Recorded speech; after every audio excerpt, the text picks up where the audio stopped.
también posee ventosas o ganchos en cuyo extremo posterior se forman las proglótides. Acá tenemos los rostelos y aquí también tenemos las ventosas, como están viendo en la figura. Y en el extremo posterior de estos está una a manera de cuello, y luego vienen el estróbilo compuesto por diversas proglótides. A medida que el cuerpo crece, porque no se olviden que estos parásitos pueden llegar a medir metros de largo.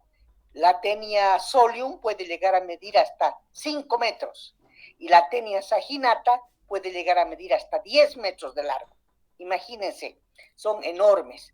Entonces, estos gusanos, por lo general, son las proglótides de estos gusanos son muy similares. La presencia de sus huevos también son idénticos, de ahí que no se puede, cuando uno los observa en el parasitológico a los huevos, no se puede decir si es un huevo de Taenia solium o si es un huevo de Taenia saginata.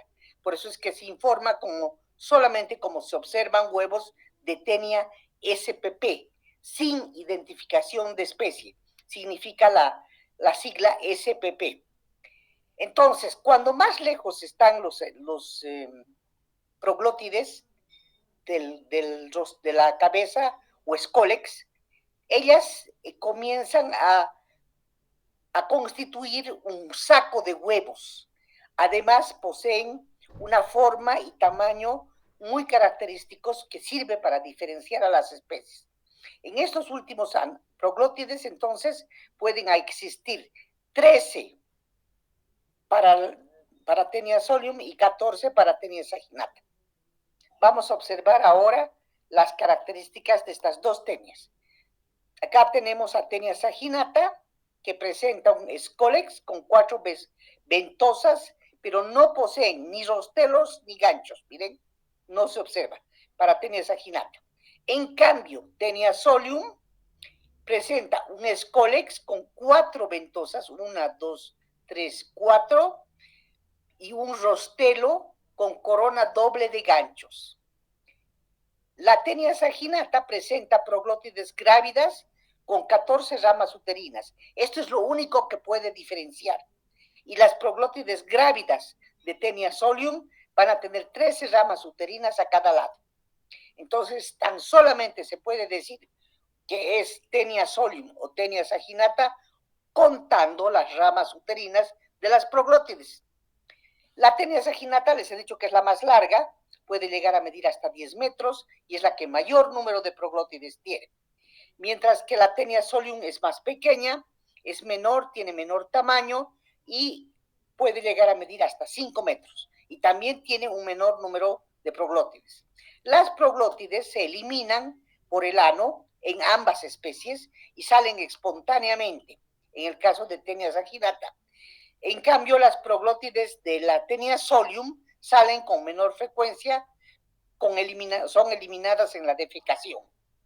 La Taenia saginata presenta 2 lóbulos ováricos en las proglótides maduras y posee esfínter vaginal, mientras que la Taenia solium presenta 3 lóbulos ováricos y carece de esfínter vaginal.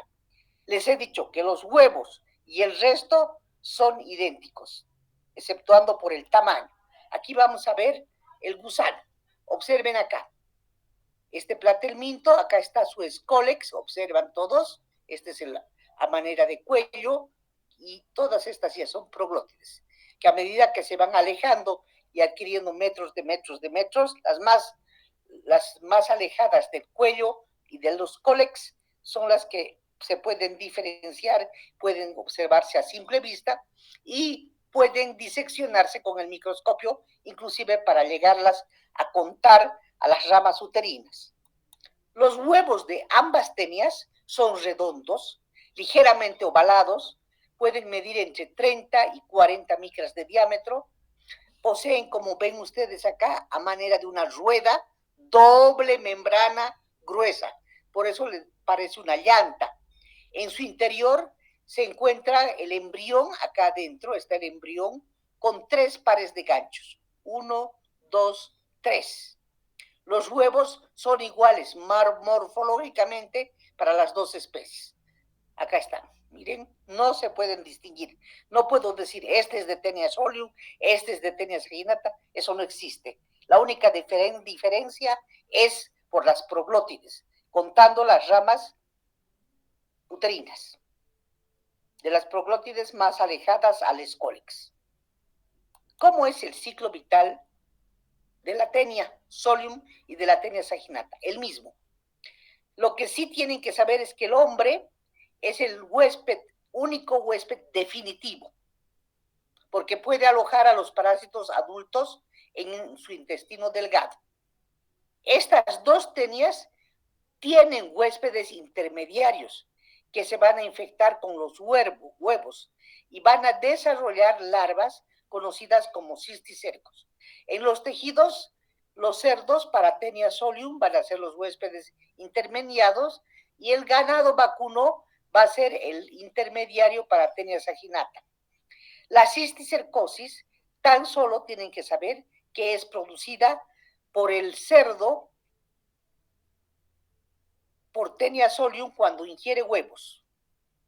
Entonces, ¿qué va a pasar eso? El cisticerco va a alojarse en la carne de los cerdos y obviamente las personas se van a contaminar consumiendo o ingiriendo carne mal cocida o cruda con cisticercos que se encuentran en sus músculos.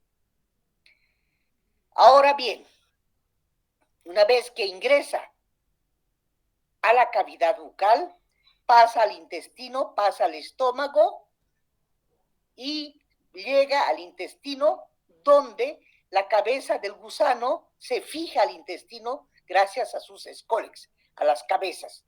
Estas cabezas hemos visto que llegan a desarrollar muchas proglótides, numerosísimas, y estas proglótides son las que tienen, las grávidas, tienen huevos que son eliminados directamente al medio ambiente por las heces fecales. Y en el medio ambiente contaminan pues los pastos, las reses y los cerdos se contaminan de las heces fecales que están con Taenia, con los huevos de Taenia, comiendo estos pastos. Y luego nosotros comemos la carne cruda o mal cocida y listo. Ahí estamos infectados y obviamente tenemos también la cisticercosis. ¿Cómo se diagnostica? Les he dicho que el diagnóstico únicamente se realiza por el examen macroscópico de las proglótides. Es lo único que permite diferenciar las especies. El examen coprológico, o sea, los coproparasitológicos, no permiten diferenciar los huevos entre las dos especies. La observación macroscópica, entonces, de las proglótides es cuando estas salen espontáneamente en las heces fecales y se deben mantener en agua hasta que se puedan examinar con el microscopio, contar las ramas uterinas. El método más útil entonces para clasificar se basa en el número de ramas uterinas para cada lado del conducto uterino central de la proglótide. La observación microscópica del examen de las materias fecales para observar fragmentos y huevos. También se pueden llevar a cabo métodos de concentración, como el método de Graham, y también se pueden realizar métodos inmunológicos y moleculares, utilizando sobre todo anticuerpos monoclonales, tanto para Taenia solium como para Taenia saginata. ¿Qué son los cisticercos? Aquí ya conviene hablar de los cisticercos.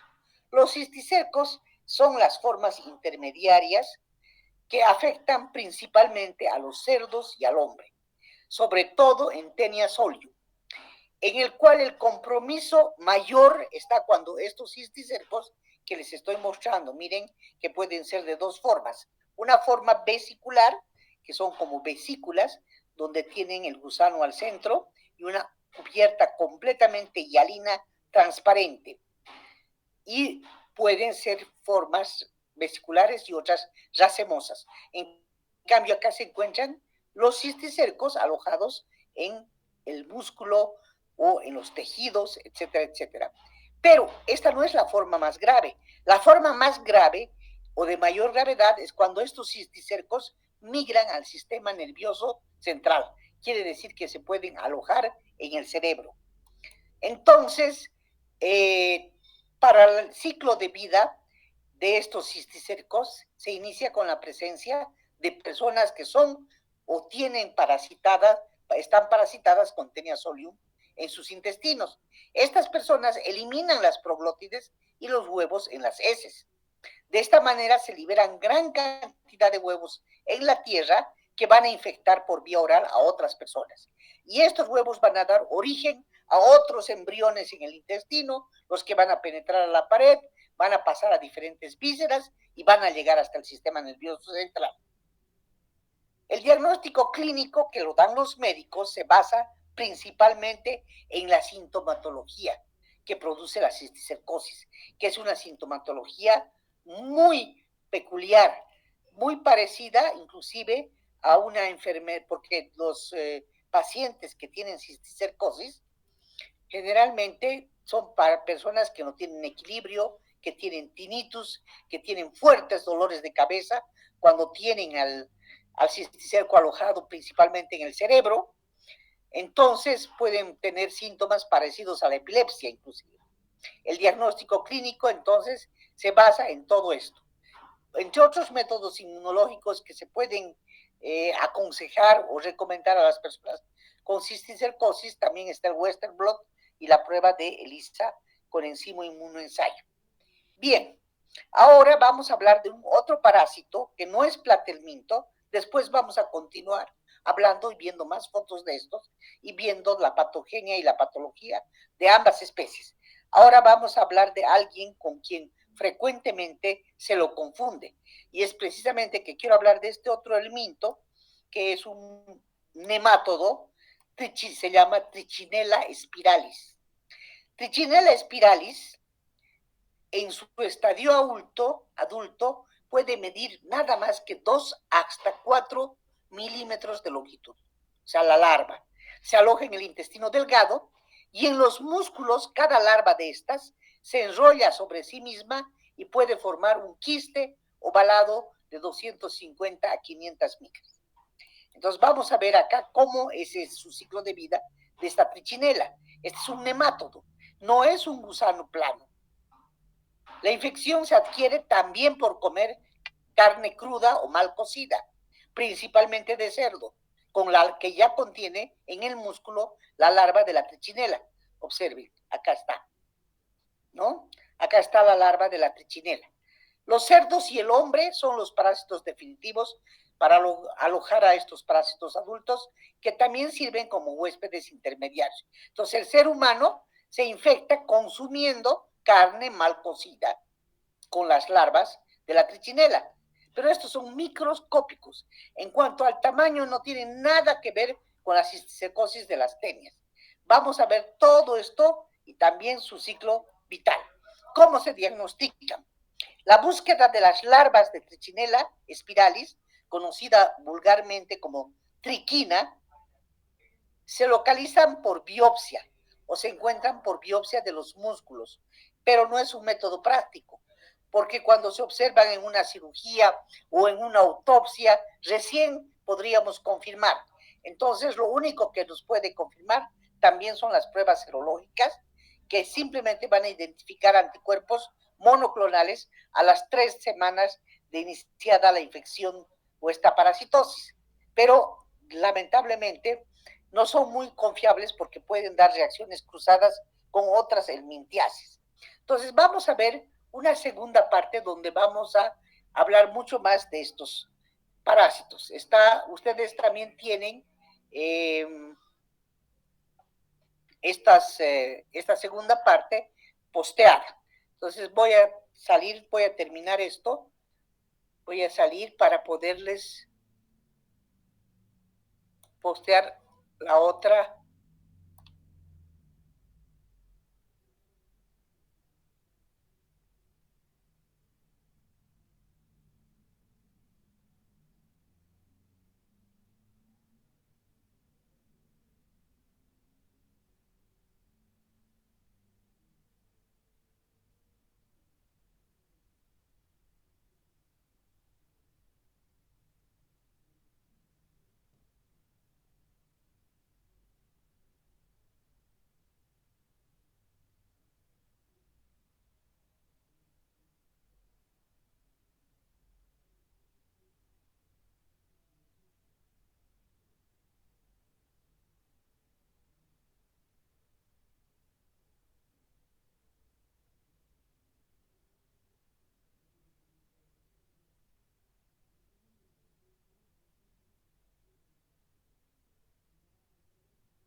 No, no me está dejando presentar.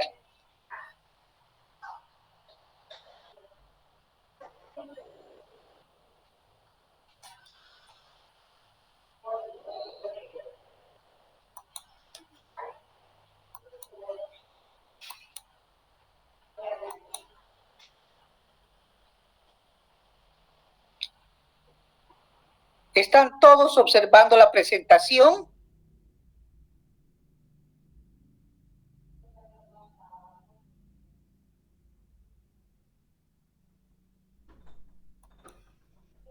Sí, doctora. Bien, vamos entonces a seguir con la clase hablando de estos dos tisulares, principalmente de todos estos que son tan importantes. Podemos hablar entonces de que estos dos son finalmente productores, los de Taenia solium, de cisticercosis. La cisticercosis es una enfermedad producida por Taenia solium y es la más endurecida, si quieren decir, por la cantidad de síntomas que posee. Entonces vamos a hablar del ciclo de vida de los cisticercos, que ya hemos visto que los huéspedes intermediarios son los seres humanos y los cerdos, que son los huéspedes definitivos. Entonces, ¿cómo se inicia? El cerdo se inicia consumiendo los huevos o proglótides graves que se excretan por los seres humanos al medio ambiente y que contaminan los pastos, los alimentos que consume el cerdo.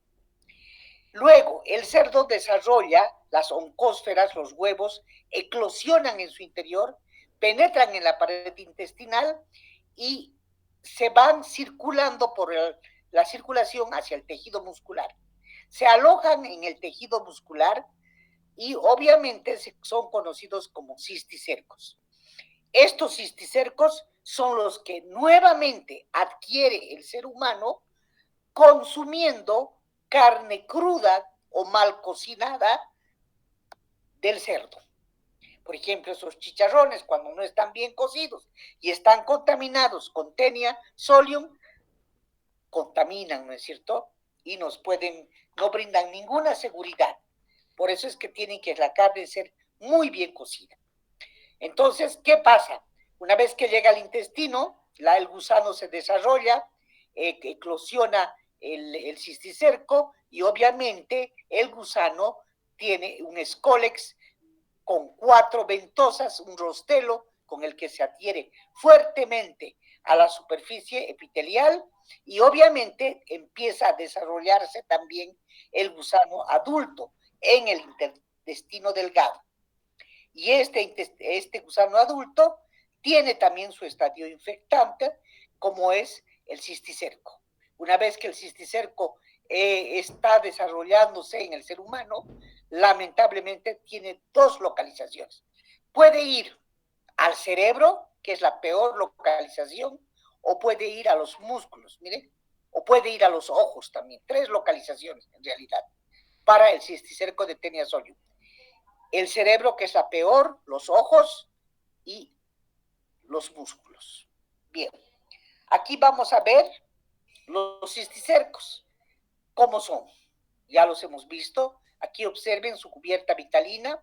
Son quistes redondos ovalados con el gusano al interior. Pueden llegar a medir entre 0,5 hasta 2 centímetros de diámetro. Son grandes y presentan el escólex en su interior.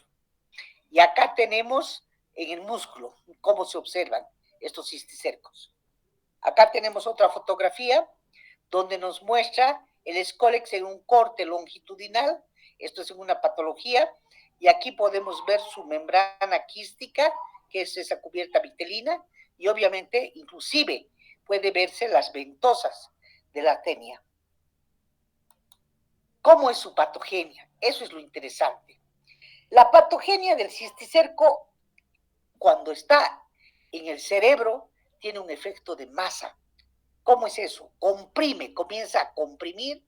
Debido a esa compresión que hace, se obstruye muchas funciones, hay bloqueo de la circulación, hay del líquido cefalorraquídeo, hay mucha hidrocefalia, se comienza a retener líquido en el cerebro y comienza la degeneración quística. Además hay mucha inflamación y hay mucho edema. Todo esto trae consecuencias del huésped. ¿Qué pasa con el huésped?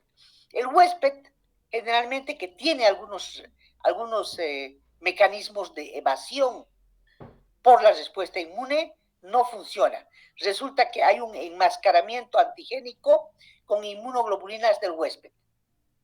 La teniastatina es una de las enzimas que producen los cisticercos, además la cisteinproteasa, la alteración de la producción de citoquinas y la protección, inclusive por la barrera hematoencefálica, no se da bien en el caso de la cisticercosis. Acá vamos a ver que la única forma de diagnosticar en el cerebro correctamente son las imágenes como la TAC, la tomografía computarizada o la resonancia magnética. La localización más frecuente en esta figura A, vamos a ver, esta es la parenquimatosa, pero hay localizaciones extraparénquima cerebral. Entonces, se van directamente a los ventrículos y a las cisternas, también en el cerebro. Vamos a ver acá otra fotografía de los cisticercos. Aquí la forma racemosa, miren, múltiples sacos en forma de racimo, por eso se le dice forma racemosa. Extraparenquimatosos. Aquí hay ausencia de escólices en su interior y la forma racemosa tiene mayor tamaño. Es también bueno que sepan. Acá está, todas estas son tomografías computarizadas, imágenes de tomografía. ¿Qué síntomas produce?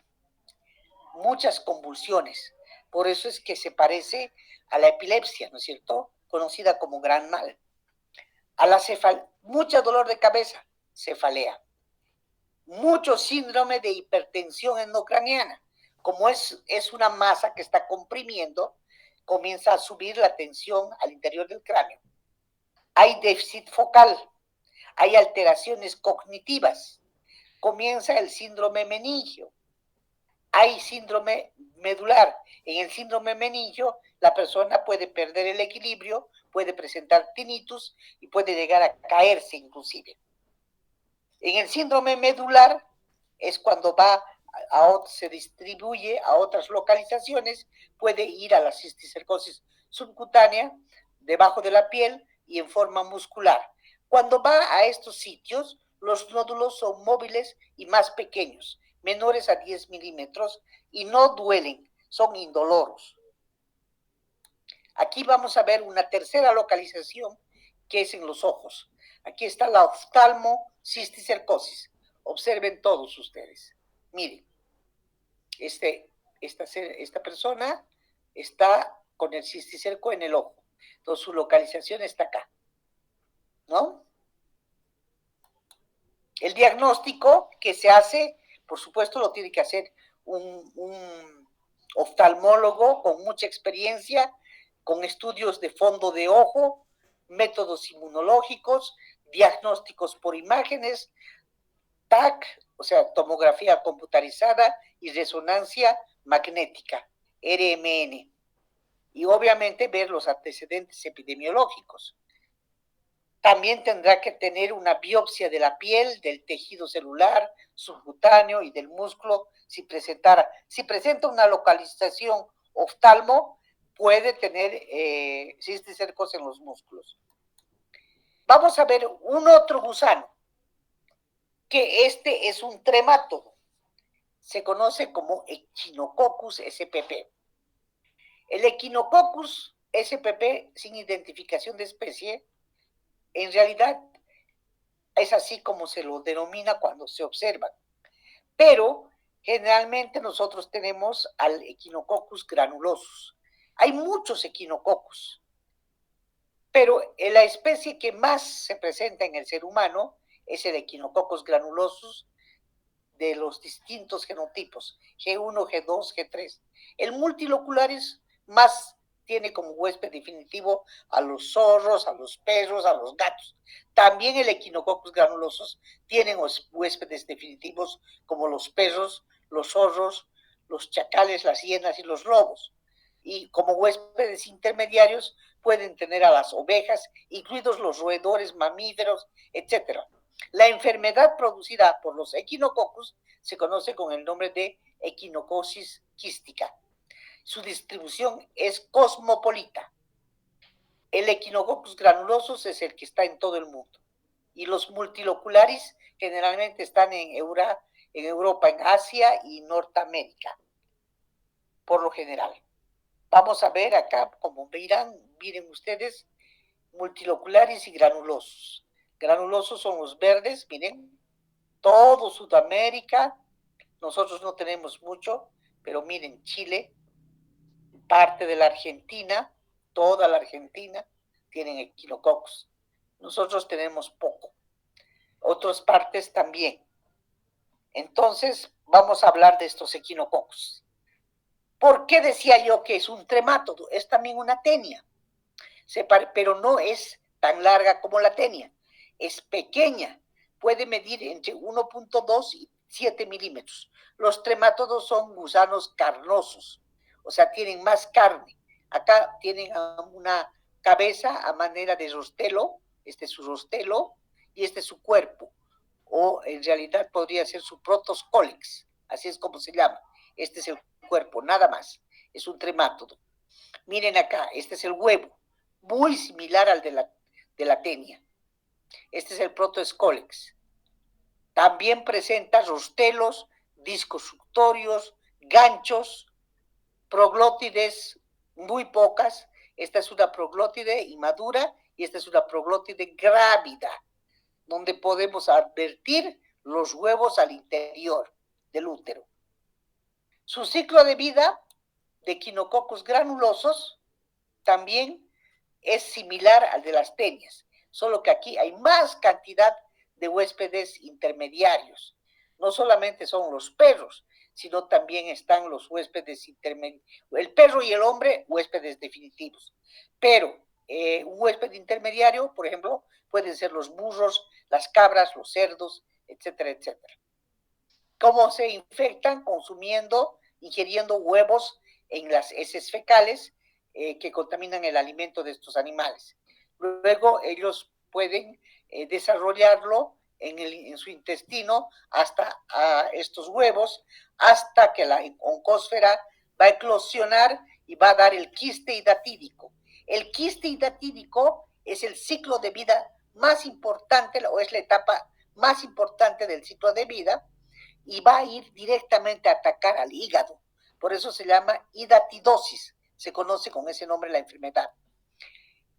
Al hígado del hombre, y también en el ahí se va a desarrollar al escólex, que se va a adherir al intestino, y el gusano adulto va a llegar a multiplicarse hasta adulto en el intestino delgado. Y el quiste hidatídico va a estar conformado por los huevos embrionados. Vamos a ver acá. Características entonces biológicas del quiste. Este es el quiste hidatídico. Presenta 3 membranas. Una membrana más gruesa, que es la membrana adventicia, una membrana laminar intermedia y una membrana germinal. Todo esto va a alojarse en el hígado. En el hígado. Acá está. En el intestino se observan estas formas. Y a esta enfermedad que se observa en el hígado, se llama hidatidosis. Vamos a ver entonces cómo se desarrolla la infección. El primero es huevo, luego pasa a oncósfera, la oncósfera a una hidátide, que es unilocular y es una vesícula, y este es el quiste hidatídico que migra al hígado. Son quistes visibles, quiste hidatídico infértil y quiste hidatídico fértil. Estos pequeños que están adentro pueden ser quistes hijos. Y estos mismos quistes pueden llegar a degenerarse y pueden calcificarse también cuando están inactivos. ¿Cómo es la patogenia del Echinococcus granulosus? Efecto también de masa, pueden inclusive llegar a fistulizar, puede haber una pérdida integral del quiste, pueden producir muchas infecciones, mucha anafilaxia y equinocosis secundaria. La más importante de todas sus lesiones es la equinocosis quística, la hidatidosis. La enfermedad se conoce como hidatidosis. Aquí está. Este es un hígado infectado por estas oncóceras del quiste del Echinococcus granulosus. Aquí está el hígado, miren, ya esta es una biopsia, ¿no? Mejor dicho, una autopsia, porque el hígado está afuera, completamente tomado por los quistes hidatídicos de esta parasitosis. También puede alojarse en el cerebro. También puede ir presentaciones mucho más tardías. Puede tener localizaciones hepáticas y hay dolor abdominal, hay hepatomegalia, en un 70% hay ictericia, los pacientes se tiñen de color amarillo. Algunos quistes pueden migrar a los pulmones en un 20% y producir, el paciente comienza a escupir sangre o por la hemoptisis que se produce a nivel de los pulmones. Otras localizaciones menos frecuentes son el cerebro, ya lo he dicho, también puede ir al vaso, al riñón, al corazón, al hueso, al peritoneo y a la médula espinal. ¿Cómo se diagnostica? Únicamente por patología y por métodos con imágenes, como por ejemplo la ecoendoscopías, rayos X, tomografía computarizada, resonancia magnética, todo en los distintos órganos para poder. Otro tipo de diagnóstico en las heces fecales no existe. Diagnóstico serológico únicamente nos puede mostrar anticuerpos IgG por la técnica de ELISA o por el Western blot. A veces es negativo, pero eso no descarta que sea positivo. Muchas veces da positivo el ELISA y negativo el Western blot, pero eso no descarta. Hay que siempre tratar de ir a los estudios por imagen. Las tomografías son muy buenas, muy precisas, las resonancias magnéticas, generalmente todos los hallazgos de esos parásitos son producidos o arrojados por estos métodos. Otro tipo de parásitos que también son interesantes, y también continuando con los tremátodos tisulares que se pueden alojar en los tejidos, que también son platelmintos, pero no, son carnosos, no son como las tenias. Es la fasciola hepática o la fasciola SPP. La fasciola también es de distribución mundial. Miren, nosotros, Sudamérica, incluido Bolivia, está completamente. ¿Por qué? Porque tienen esta conformación de lagos y consumimos mucha comida. Muchas de nuestras comidas son las que crecen, como los berros, por ejemplo, las algas alrededor de las sequias. Consumimos mucho este tipo de alimentación. Entonces, podemos infectarnos con fasciola hepática. Aquí está otro tipo de fasciola gigántica. Fasciola hepática puede medir entre 30 y 13 milímetros de diámetro. Es un gusano carnoso de forma de hoja. Vean ustedes acá, es así. También acá, otra fotografía. Y acá están las partes de la fasciola, ¿no es cierto? Donde podemos ver un disco ventral al centro. Luego podemos ver cómo está lleno completamente de glándulas. Posee también un útero, posee también un ciego y posee también unas ventosas a manera de cabeza. Aquí está, en la boca, más o menos. Por acá. Estos son sus huevos de la fasciola. Estos huevos pueden medir 130 a 150 por 60 a 90 milímetros. Lo que es interesante de estos tremátodos, conocidos con el nombre de fasciola hepática, pueden tener un ciclo vital, una etapa intermedia en los caracoles. O sea, están acá localizándose en los caracoles. Estos son sus huéspedes intermediarios. Por eso es que cuando hablamos de su ciclo vital, podemos decir que no solamente es el ser humano el huésped definitivo, sino que también pueden ser las ovejas y los ganados, el ganado vacuno principalmente. Y obviamente un huésped intermediario es el caracol. En el caracol, porque los caracoles se dan en los sitios donde hay bastante humedad, y como habrán visto, todas estas plantitas que crecen en el agua, ¿no es cierto? Los berros, las algas, las luluchas, etcétera, etcétera, todas esas plantas tienen caracoles. Y estos parásitos se desarrollan en este tipo de formas en el tejido del caracol. Se llaman esporoquistes, redias, son una primera muda del esporoquiste a una que se llama redia. Luego la redia pasa a una que se llama cercaria, y la cercaria ya tiene todo esto. Esto es en el tejido del caracol. Estas son las cercarias que nadan libremente y pueden enquistarse en las plantas acuáticas, en las que están dentro del agua. Ahora, las metacercarias en las plantas acuáticas son ingeridas por el hombre, por los burros, los borregos, o los vacunos, o por las ovejas, y se contaminan. Eclosionan ¿dónde? En el ser humano, en el duodeno, y desarrollan la fasciola. La fasciola hepática, los adultos en los ductos hepáticos, por eso se llama fasciola hepática, porque va al hígado también, y también va a los conductos biliares.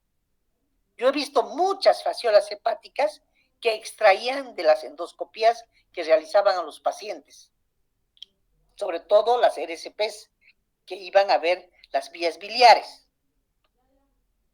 Esta es la forma, esta es una cercaria, miren, esta es una cercaria que nada libremente, que sale del caracol, nada libremente, contamina todas estas plantitas, berros, etcétera, etcétera. ¿No? Bien. ¿Cuál es la patogenia? Tiene un periodo agudo o de invasión cuando es larva, migración larvaria. También tiene un periodo latente de maduración a parásito adulto en las vías biliares, y ahí comienza a dar problemas. Procesos inflamatorios severos.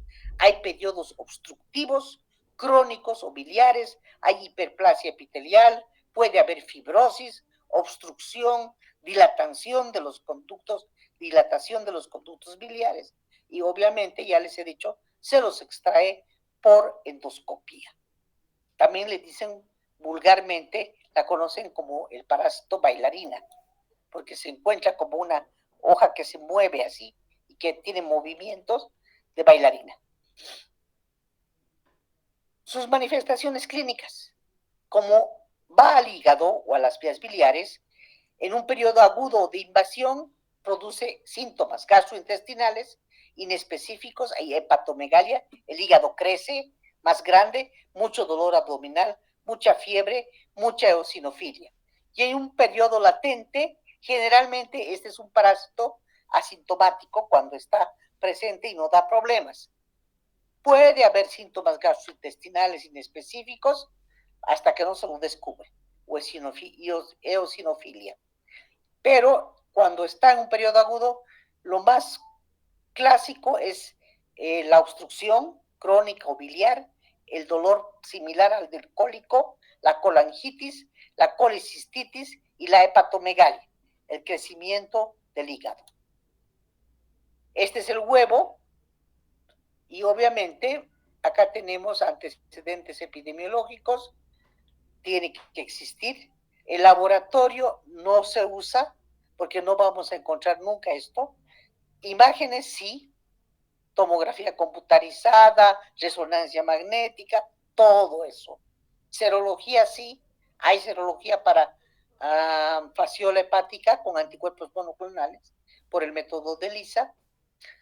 Y en un coproparasitológico, nada, no se va a poder ver la fasciola, imposible, no salen las heces. Otro tremátodo interesante es schistosoma. Schistosoma, hay uno que nos atañe a nosotros, la esquistosomiasis se llama, y obviamente tiene su epidemiología que también hemos visto alguna vez, pero que es más frecuente en otros continentes. Tiene su ciclo de vida muy similar, es también un tremátodo y se conoce como Schistosoma manzoni.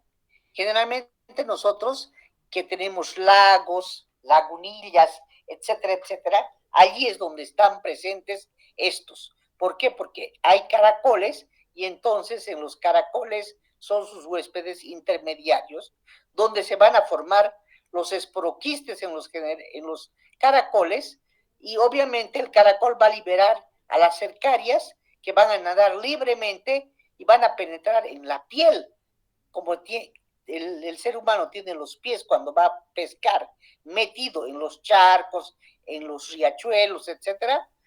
Estas cercarias pueden llegar a penetrar por la piel. Las cercarias pierden sus colas durante la penetración y se transforman en esquistosómulas. Luego estas esquistosómulas ingresan a la circulación, van a migrar por la sangre al hígado y van a madurar hasta convertirse en gusano adulto. Este es el gusano adulto. Los gusanos adultos en pareja migran por las vénulas mesentéricas del recto y los huevos circulan hacia el hígado. Se pueden, en este caso, excretar los huevos con las heces fecales. Y acá tenemos justamente el Schistosoma hematobium, Schistosoma japonicum y Schistosoma manzoni. Son las especies de Schistosoma. El Schistosoma manzoni y el japonicum está presente en las heces. En la orina hay un Schistosoma hematobium. Pueden decir schistosoma o pueden decir esquistosoma. Esquistosoma manzoni o schistosoma. Esta es la característica que poseen. Mire, aquí el schistosoma. Lo vamos a ver. ¿Cómo es su patogenia? Atacan el hígado. En la fase aguda pueden producir hipersensibilidad contra muchas cercarias y esquistosómulas. También en su infección activa hay reacción inflamatoria, hay formación de granulomas y mucha fibrosis quística en el hígado, lamentablemente. Ahora, cuando son o ingresan por la piel, hay también dermatitis por esquistosoma. Inclusive se puede llamar la fiebre de Katayama. También tenemos, miren en la piel lo que produce. También tenemos a nivel del estómago, infección activa intestinal. Hay hepatoesplenomegalia, el hígado crece enorme. Puede haber también en el tejido urogenital. Y una fase crónica se puede producir con hipertensión portal, hidronefrosis, porque se acumula una cantidad enorme de líquido en el estómago y se asocia con cáncer escamoso de vejiga. Y también puede producir un síndrome de hipertensión pulmonar. Entonces, estos otros tremátodos, también son importantes. Y voy a preguntar en los exámenes, o sea que vayan al libro, lean por favor para aumentar su conocimiento, tienen más datos ahí para poder leer. ¿Cómo se diagnostica? Aquí están los huevos, los quistes del Schistosoma manzoni. Estos sí se llegan a ver en un coproparasitológico, por eso está en primer lugar.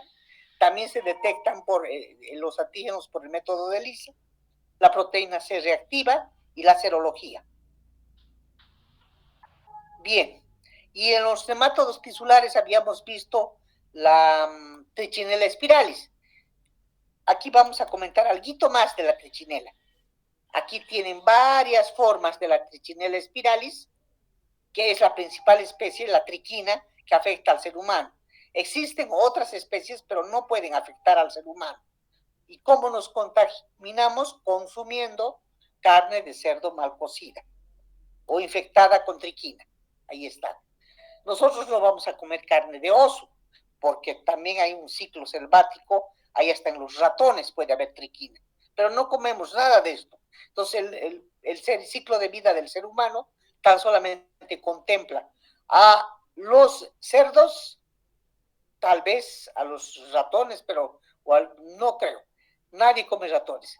Pero tenemos que ver que estos comen carne, obviamente, no los seres humanos, de carne de cerdo, mal cocida, mal cocinada, y las larvas, que son las triquinas en este caso, se van a los músculos estriados. Son muy pequeñas porque llegan a medir hasta 2 a 4 milímetros de diámetro. Nada que ver con las tenias ni con los cisticercos de las tenias. Pero mucha gente los confunde, por eso es que los vamos a estudiar también junto con ellos. La patogenia de la triquinosis es por migración parenteral de sus larvas y la invasión transitoria a otros tejidos. Puede invadir a otros tejidos. Puede llegar, por ejemplo, a invadir a los ojos y puede dar una fase de con complicaciones inclusive de hemorragias subconjuntivales, subunguiales en las uñas, en las retinas de los ojos. Puede haber mucha fiebre, mucha mialgia, mucho edema periorbitario. Miren el edema tremendo alrededor de los ojos. Y en su fase gastrointestinal, sus síntomas son inespecíficos. ¿Cómo se diagnostica? Simplemente por la clínica y la serología, por el método de Lisa y la biopsia. Estas triquinas tampoco se pueden observar de otra manera. Estos otros parásitos que están acá mencionados, Toxocaracanis y Toxocaracatis, son otro tipo de larvas que son producidas Toxocaracanis en los perros y Toxocaracatis en los seres humanos. Se parecen, pero a nosotros no nos interesa, por eso es que no lo vamos a estudiar, porque esto es para veterinaria. Nosotros todo lo que afecta al ser humano. Toxocaracanis y Toxocaracatis solo es para veterinaria. Entonces, era para aprovechar estas imágenes de estas presentaciones. Bien, entonces aquí habríamos concluido y preguntas. Si tienen alguna duda, alguna pregunta. Apenas 17 personas se han conectado, de ahí que no se extrañen de sus notas, ¿no?